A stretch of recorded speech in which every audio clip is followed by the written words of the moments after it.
Two,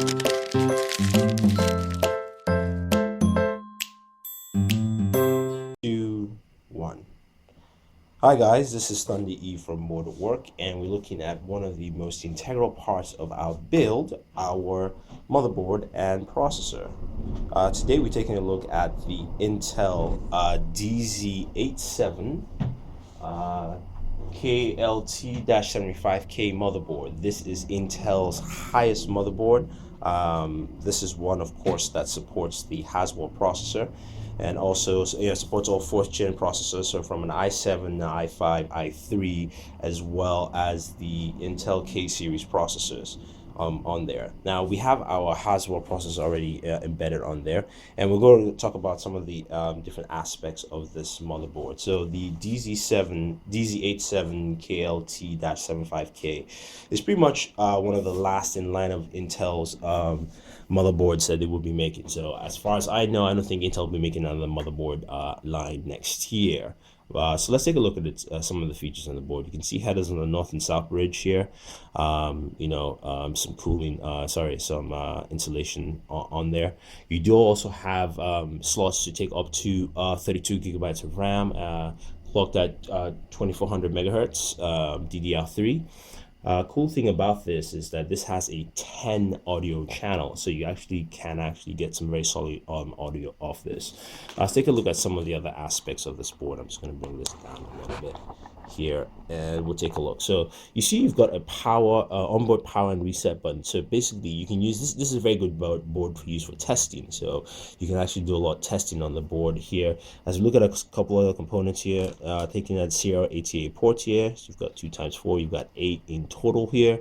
You've also got some BIOS display codes here on the side. You do have 2 PCI Express ports, so basically you can actually have an SLI or Crossfire configuration on here on this board, which would be pretty cool to have overall. Now this has gigabit Ethernet, sorry, so you actually have 2 gigabit Ethernet ports. So if you're actually running cross channels, you can actually use that there. Now in terms of USB 3.0 ports, you've got 8 in total, and you've got 2 extra USB 2.0 ports. You also got onboard USB 2.0 ports on this board, which is nice. It's also got a HDMI out port. That's the only port it does have for display. There's no display port on here.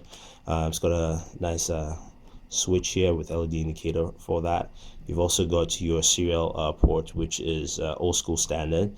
Your audio channels, you do have different audio channels for audio in, out, as well as optical. So if you want to run optical audio on your board, you can actually do that overall. So the board itself actually has 3 PCI Express 1 ports on there. You also have expandability to support Thunderbolt if you want to actually throw that on this board. So this board from Intel really has a lot going for it. There's a lot of things you can do with it. So we're using it for our build. We have the Intel Haswell processor already embedded in there. That is the PlayStation 9 embedded, sorry. That is the 4770K processor in there. And again, we will put about 32 gigs of RAM on this, so we're going to max the amount of RAM we can put on this board. We're not going to run an SLI configuration. We probably will run a single GPU. But before that, of course, we'll definitely want to test out how well this board and chip handles, just its onboard graphics, because the 4770K actually has onboard video, which takes advantage of better performance this year.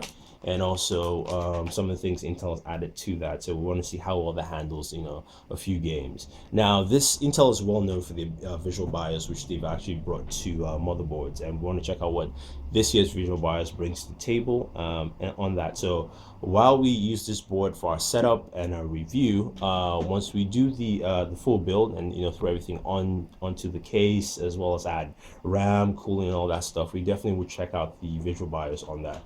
So we're going to have a separate video where we will check out the visual BIOS, some of the board settings, and some of the things you can actually do around with the board, and also do a gameplay test on there. So we'll probably run Arkham Asylum, which is which you can basically get on Steam right now, and Arkham Origins also, and we'll check out how well this board and processor handles gaming overall. So if you guys have any questions or any comments about the Intel DZ87KLT-75K motherboard, let us know. This is probably one of the last in line of Intel boards you will see.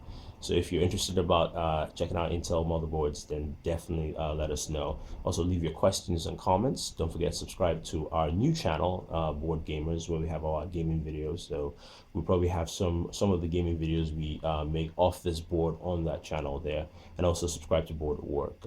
This is Thunder E saying thank you and always enjoy your entertainment.